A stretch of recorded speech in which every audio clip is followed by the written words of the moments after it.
Back, I'm David Mack, of course, and I'm so excited. I'm here today with one of my favorite actresses, Kelly Macdonald. This is so exciting. You know her, of course, from Trainspotting, from No Country for Old Men, from Brave, and of course, from Boardwalk Empire. And now she stars in the new film Puzzle, and we have an exclusive, never-before-seen clip that we're going to preview right now. Let's take a look.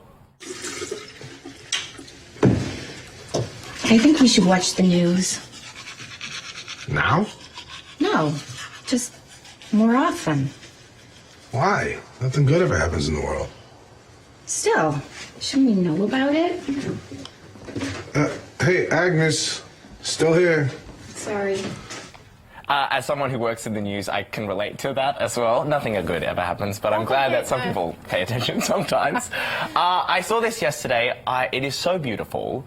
It is really a coming-of-age story, right, for an adult woman, which is something that we don't get to see that often in cinema these days, right? True. I'm glad you said adult women. A lot of people have been saying older women, and it makes me feel bad.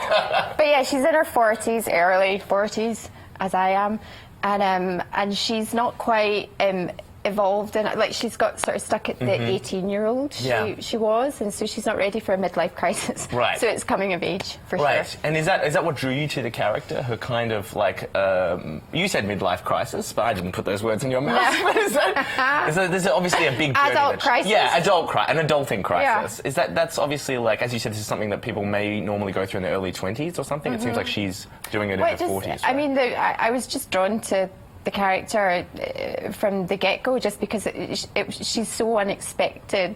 You know, she's a quiet suburban housewife, but she's got this huge internal world that's nobody's ever seen, and it was about that slowly leaking out. And yeah, I just think she's interesting. She's very interesting. Of course, the film is about her discovering this skill and love for puzzling and competitive puzzling, and how this kind of brings out a whole new side of her and her new life of her. And you used the word quiet there. It is a quiet film, isn't it? I wonder, when you get a script like this and there's so much silence, is it a thin script? And when you first read it, what are your first thoughts? No, I hadn't. It's funny because there's a lot of the audience really gets to know Agnes in her quiet moments when she's on her own. And when I read the script, it didn't strike me then that, you know, I would be spending a lot of the time on my own at work. Yeah. And I really was, like, in cars, on trains, sort of in train stations, walking, and the audience gets to know her that way, or sort of little quirky. She's quite a quirky lady. Yeah, she is. And obviously a lot of it is spent looking at your internal processes, sometimes puzzling, literally puzzling, sometimes puzzling through her life and working out what she wants. How do you, I know this is acting 101 here, but how do you as an actor convey that internal thought process when it's literally, as you just said, just you by yourself on screen? I don't know. This is like my Tom Hanks sort of in Castaway sort of movie. It wasn't a glamorous location. No, I was in Yonkers. It's not the same. But I kind of have always really liked silent movies and find, like, you know, actresses like Lillian Gish and people could convey so much. And so this was my opportunity to sort of give that a bash. And the director was really amazing, and he just let me do what we didn't discuss things like at length. I would just do what came naturally, and yeah. You said filmed in Yonkers, but set in Connecticut, correct? And so yes, Bridgeport. Bridgeport. I do a very specific Bridgeport. This is what I'm going to ask. How do you learn this, and what can you teach me? Because I find, like, in Australian in the US, I'm constantly hardening my R's so that people can understand me. So what are some words? I go the other way. Oh, do you? I try and sound like even more Scottish so nobody can understand me. I'm not helpful. Okay. What were the key words that helped you break into this accent? I feel like it's funny, I can't remember now, but I had a lovely dialect coach on set with me, which is, it just takes the pressure off slightly, because I can get, you know, on Boardwalk I was doing an Irish accent forever, and I never had a dialect coach on set with me, and so I from the first day to the last day 5 years later, I still every day had my little earbuds in and would listen sort of religiously to this voice. So it just takes the pressure off if someone else can do that for you. Okay, and you did tell me before we came on, I'm not going to make you do it if you don't want to, but you said you have to learn an Australian accent? Yeah, I'm learning it I'm doing a movie later in the year. And okay. Yeah, Western Australia. All right, and you said there's a phrase that we say a lot in Australia, how you going? How you going? How you going? How you going? Yeah. How are you going? I'm going good. But I worked with Margot Robbie. Oh, did you? A couple of years ago, and she thinks it's hilarious that I'm going to be doing an Australian accent. And I said, I don't need any help from her because she's such a bogan. Oh, she is a bogan. She's a bogan come good, though. She had to have dialect lessons to just sound less Australian in Australia. Like, that's how rough she is. I love that. For people who don't know, bogan is like, I don't know, Australian for like redneck, maybe? Yeah. Trailer trashy sort of. Yeah, but like there's like bogan pride, like redneck pride here as well. I love that. Oh, send Margot my regards. We don't know each other. I will. But I mean, obviously, I'm constantly trying to improve my Scottish accent, which you do need to do that. Okay, sorry. Yeah. What's one word I can say that at least will be my like keyword in, like, because I think it's like the word Scottish, but that's not good you apparently. would think that would be it. Okay, yeah, I feel. You say Glasgow. Glasgow. There you go. All right, that's good. We were going through some of the films that you're in before. Trainspotting. I didn't even mention Harry Potter, obviously. Black Mirror. You play one of my favorite episodes of that as well. I loved that so much. I had such a blast. You did? Because, like, I'm wondering, when you sign up to Black Mirror, do you just sign up to Black Mirror, the show, or do they come to you and be like, we've got this one specific No, it was thing? very specific. And also, in that season, ours was the only feature length. Yes. So it was like a movie. It was a movie. And it was me, and it was like two female leads, really, me and Faye Marseille, and she makes me laugh almost more than any other person I've ever met. And it was just hysterical stuff. I mean, it's really dark. It is dark. The film itself, but we were. It was just fun times. I mean, it's obviously Black Mirror is all about technology and social media, and we found a quote from you last year recently to Variety saying about Twitter, and this is a Twitter show, so this is going to get a little awkward. Twitter was interesting for all of about a minute.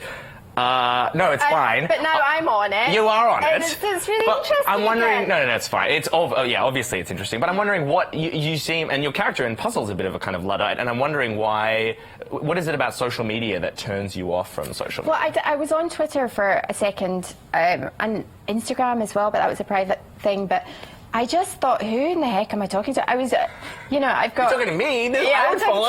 Yeah, I'm interested. Well, I didn't know that. Okay, all right. Well, now you know. Please come back. Okay, we need Twitter is so hellish, and we need lovely people like you to come back and like put some sunshine in there, please.